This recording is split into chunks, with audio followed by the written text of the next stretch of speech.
Good morning, my yogic, dharmic travelers. I am mighty glad to be alive today, and I hope that you are too.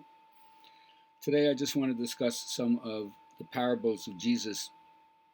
And, storytelling is important to me. I like to think I'm a keeper of the old traditions, and he talked in stories as well. And I know that I've said this before, but once a rabbi was visited by a entertainer, a raconteur, storyteller, and by a noted scholar.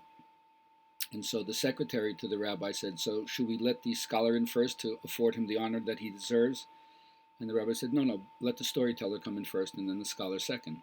And after the interview, the secretary was kind of nonplussed and said, "I don't understand. Why did you give the honor to this storyteller to be the first one in and not the scholar who studied the Torah his whole life?"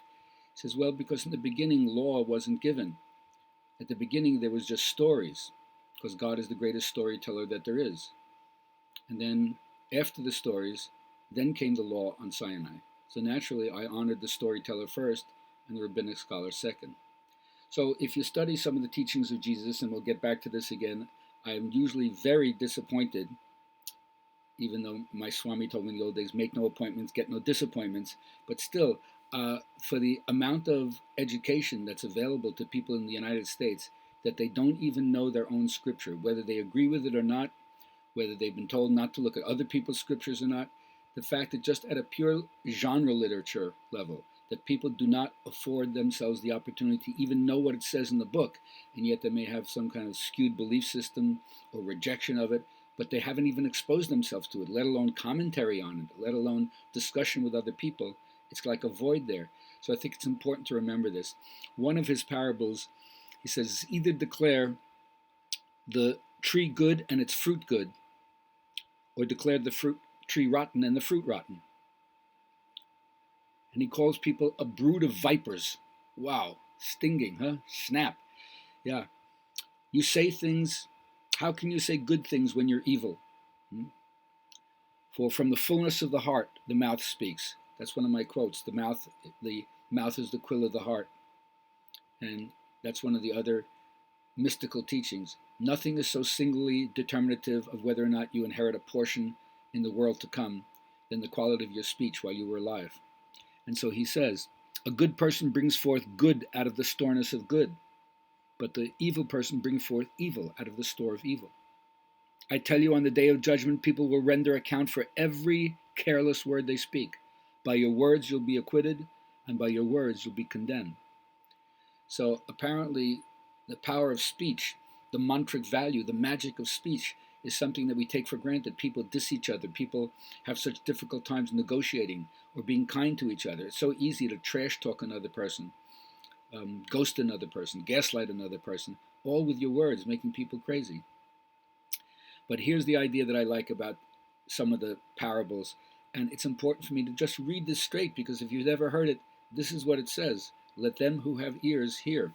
Okay? Here's the parable of the sower. On that day, Jesus went out of the house and sat down by the sea. Such large crowds gathered around him that he got into a boat and sat down, and the whole crowd stood along the shore. And he spoke to them at length in parables, saying, a sower went out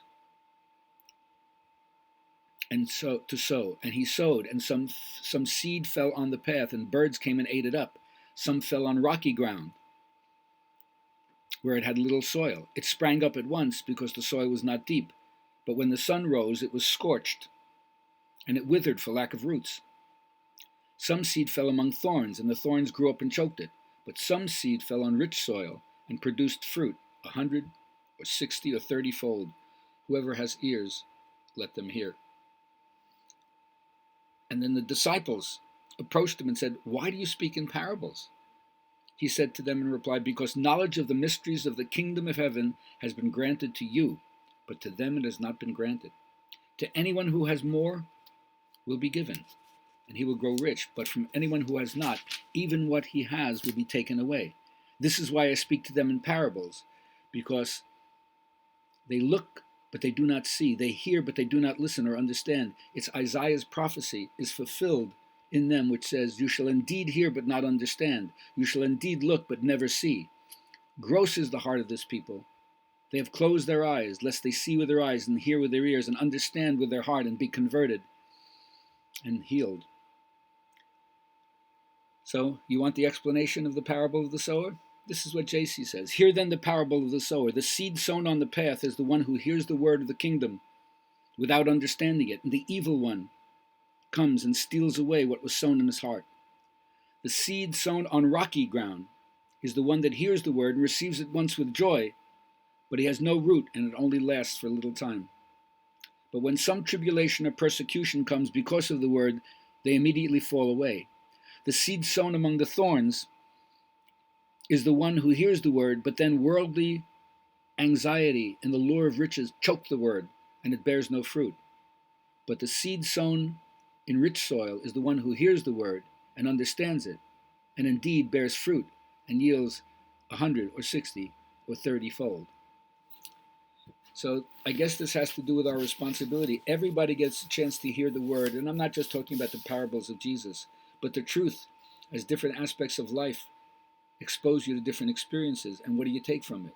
So that's as if seed has been sown, and the different ways that the seed is either received or not received, that determines whether or not fruit of spiritual life will develop in your life, and whether or not you'll choose to continue to cultivate it, because it falls on rocky ground and hard times come and then you forget it and you can't keep your practice together. Pretty wise statement. Anyway, I hope that one of these parables gets to you, or that you're inspired, roused, so to speak, to want to look more into it, read it yourself, determine what it is, and just remember, when I read to soften my heart, not to divert my mind. And I recognize that although I think I have to put up with other people's faults, I always like to remind myself that people have to put up with my faults as well.